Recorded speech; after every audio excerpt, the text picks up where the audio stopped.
Hi mga ka-Lucorb!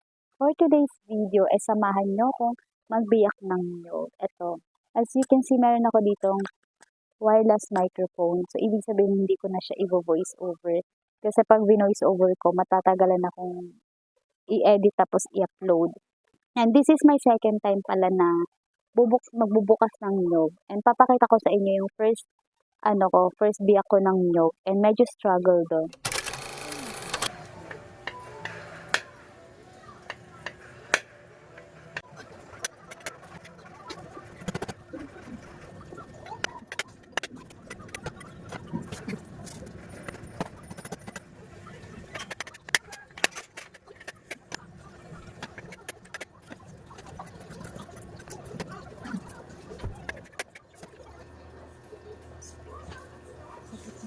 So, ayan, balik na tayo dito sa ginagawa ko. Bibiyakin na natin.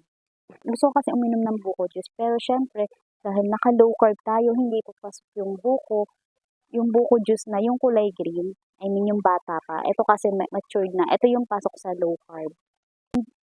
Gusto ko din kasi matikman yung dito, yung nasa loob nito, yung sinasabing siopaw.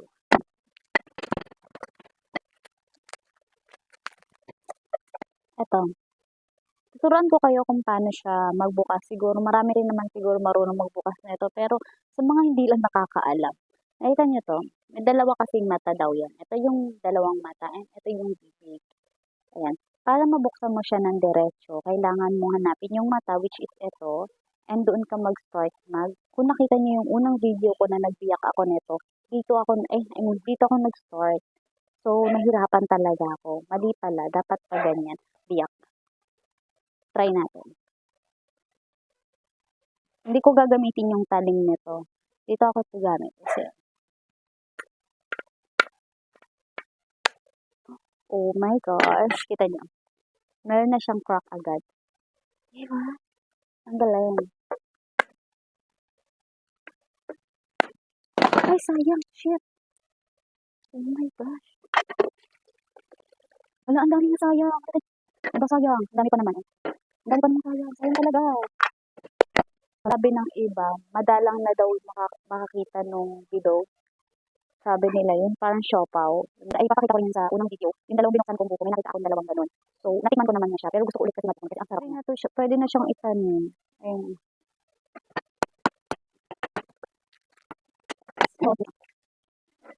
Then, para ma-open niya siya ng bongga, gagamitan niya siya nito. Yan. Pasok niya lang siya ganyan.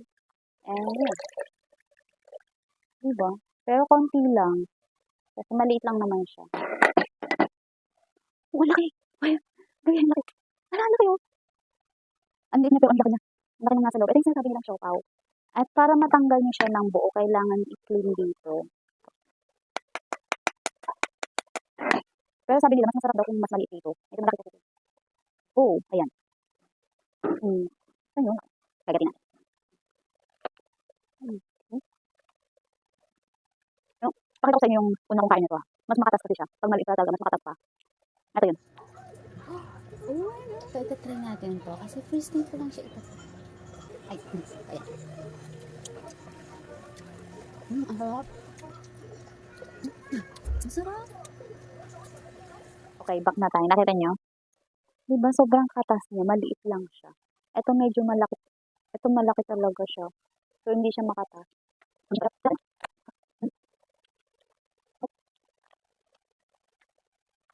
Totoo nga yung sabi nila kapag mas maliit, mas masarap. Kasi mas makatas pag maliit. Ito kasi malaki na siya, so hindi na siya masyado makatas. Okay. Medyo umuulan kasi dito. Baka biglang lumakas, hindi ko matapos yung gagawin ko.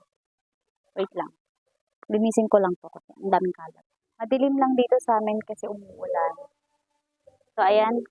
Malinis na dito. Gagawa tayo dito ng coconut juice. Meron ako ditong lemon. Like, then dito is chia seed. Ayan, sweetener. No, dapat research yung gagamitin ko. Kaya lang naubusan ako hindi pa dumating yung bago kong order. And ito lang yung available. Meron ako ditong U-Bites.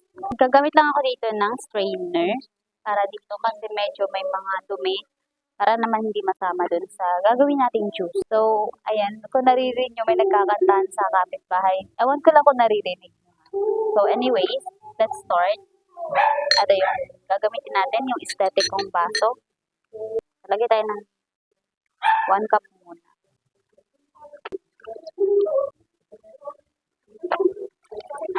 Then, lagay naman natin yung in-squeeze kong lemon. Add tayo ng chia seeds. So, kasi maraming chia seeds, so mag-add pa tayo. Kasi ang chia seeds is high fiber and may omega-3. Then, mag-add tayo dito ng sweetener. Depende sa inyo kung gaano kadaming sweetener ilalagay niyo. Pwede naman kayong hindi mag-add ng sweetener. And for me, okay na to. Yung buko juice is medyo matamis naman. So, kahit hindi ka na maglagay ng sweetener, okay lang. And sa akin, naglagay lang ako ng 1 gram na to. At tayo ng slice na lemon.